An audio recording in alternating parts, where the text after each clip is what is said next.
maka beliau mensyaratkan ya 5 syarat keberwenangan yang harus dipenuhi. Yang pertama adalah kejujuran, ya, honesty, kesungguhan, diligent, kemenyeluruhan, ya, comprehensiveness, rasionalisme atau reasonable, pengendalian diri atau self restraint. Nah, ini tentunya cukup panjang kalau kita jelaskan satu persatu daripada syarat ini, kan, tapi secara umum dapat kita pahami, Aplikasi hermeneutik Abul Fadl, ya, metode yang ditawarkan oleh Abu Fadl dalam menafsirkan teks yang ia sebut sebagai interpretasi dinamis Levry, ya, atau interpretatif adalah proses menggali konteks kekinian signifikan dari makna ataupun meaning asal sebuah teks, atau dengan kata lain membahas dampak, implication, dan kedudukan penting signifikan dari makna asal sebuah teks. Sebagai gambaran aplikasi metode yang ditawarkan Abul Fadl, ia mengatakan konsep dalam Al-Quran saling mengenal atau lita'arofu dalam konteks modern merupakan suatu elemen dasar yang dibutuhkan untuk kerjasama sosial dan saling membantu guna, ya, menggapai keadilan. Nah, di sini ada semacam perbedaan, ya. Kalau di sini adalah teks, ya, lita'arof, ya, asal makna adalah supaya saling mengenal, gitu ya. Kemudian karena beliau menafsirkan itu dengan dinamis Levry, maka di sini ada lively interpretif, ya, ataupun makna sekarang, ya, signifikan, dan di sini dimaknai oleh beliau yang dimaksud dengan lita'araf atau lita'arafu itu adalah elemen kerjasama sosial dan saling membantu, ya, etika, membuka diri untuk belajar, kasih sayang. Nah, ini makna kontekstualitasnya, ini adalah makna teksnya. Kesimpulan, Abu Al-Fadl sebagai seorang ahli hukum Islam telah menggagas legal hermeneutik dalam mengembangkan kajian keislaman. Gagasannya merambah kepada hermeneutik Al-Quran yang merupakan sentral rujukan dalam hukum Islam. Dalam hermeneutik Al-Quran ada 3 kemungkinan yang menentukan makna sebuah teks Al-Quran, yaitu pembaca, ada teks, dan pengarang. Ketiganya berdialektika dan bernegosiasi dalam menentukan makna. Ketiganya memiliki horizon tersendiri yang mempengaruhi dalam proses menentukan makna. Seorang pembaca harus melakukan interpretasi dinamis, lively interpretif, yaitu mencoba memaknai makna masa lalu, ya, meaning, dan kemudian dijadikan referensi untuk mengetahui makna tambahan di masa sekarang atau significant dan implication, atau dalam bahasa Abu Fadl, seorang pembaca harus melakukan counterfaktual yang bayangkan apa yang dikehendaki oleh teks di masa lalu dan digubah di masa kini. Penafsir ataupun agen khusus yang disyaratkan 5 hal, ya, dalam menafsirkan teks dan menjaga agar tetap otoritatif, maka 5 syarat tersebut adalah kejujuran, kesungguhan, kemenyeluruhan, rasionalitas, dan pengendalian diri. Catatan kritis, apabila spirit hermeneutik ini diterapkan, maka makna Al-Quran dan Sunnah bersifat relatif.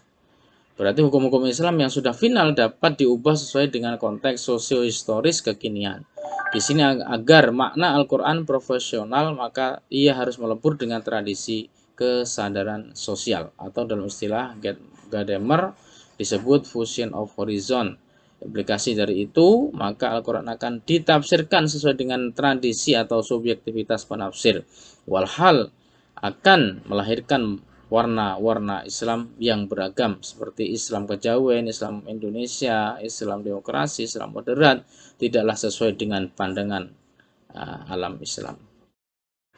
Selain itu, penitik beratan Khalid pada konteks sosio-historis menjadikan makna dan petunjuk-petunjuk lafaz Al-Quran yang pada masa turun wahyu adalah hakikat, berubah menjadi makna metafor ataupun majas. Artinya, hakikat-hakikat petunjuk Al-Quran bisa dilihat dalam gulungan dan lembaran sejarah. Sebenarnya pernyataan Khalid tersebut mendapatkan bantahan dari temannya sendiri, yaitu Bill Graham, atau Bill Graham mengatakan bahwa pemahaman historis Khalid memang masuk akal ya dan dapat menarik, tetapi hal itu hanya merupakan pernyataan tanpa argumentasi.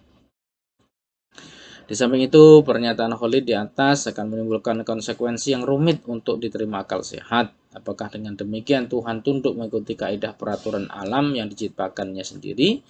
Apakah kemudian wahyu dapat dipaksa untuk mengikuti kemauan realitas sejarah?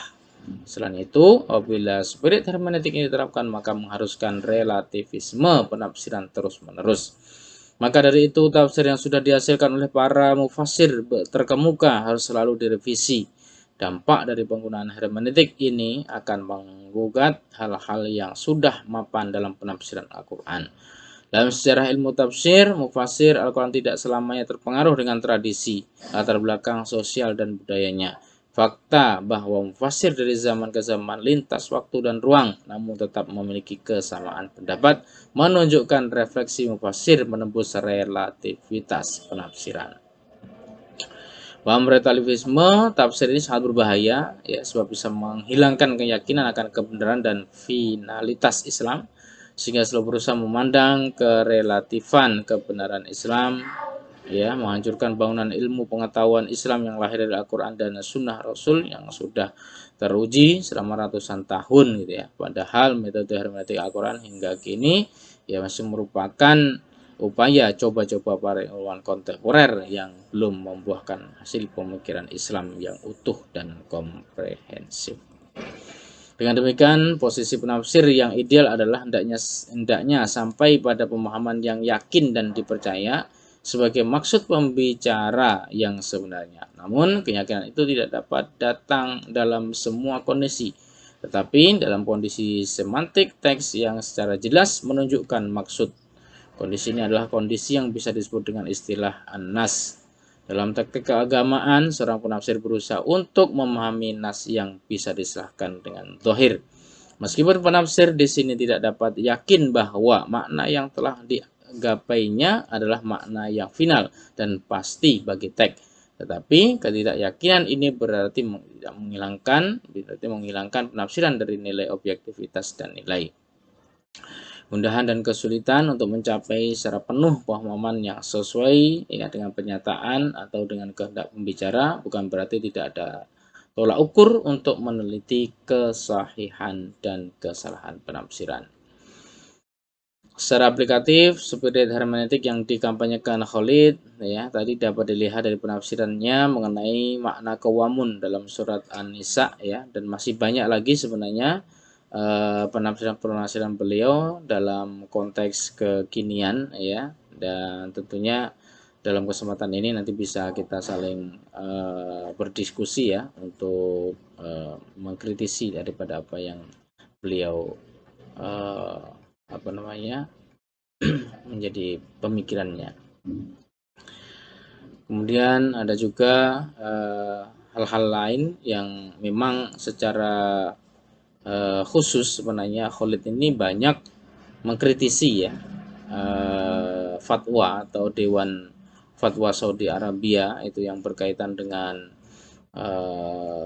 posisi wanita ya dan hal-hal yang lain itu yang dianggap otoriter gitu ya, pemahaman yang saklek sebenarnya berangkatnya dari situ gitu ya.